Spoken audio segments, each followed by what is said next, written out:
Before antibiotics were all around us, people used this. In the people, it is considered natural penicillin, and they didn't use it without reason. This is sage. I pour 250 milliliters of water.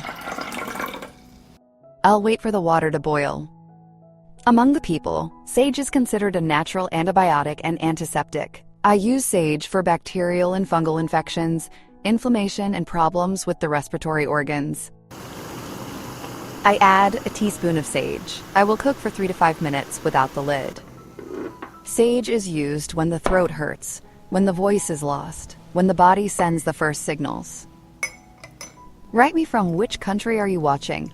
It's nice to know that we are watching each other all over the world. I drink sage in the amount of 1 to 2 cups a day, no longer than 5 days. Sage should not be used by pregnant women, nursing mothers, and people with epilepsy. It is not used long-term and in large quantities. People with health problems should consult a doctor.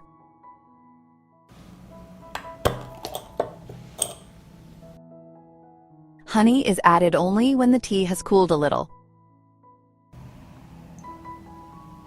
If you like the recipe, leave me a heart in the comment and like. Thank you, dear friends.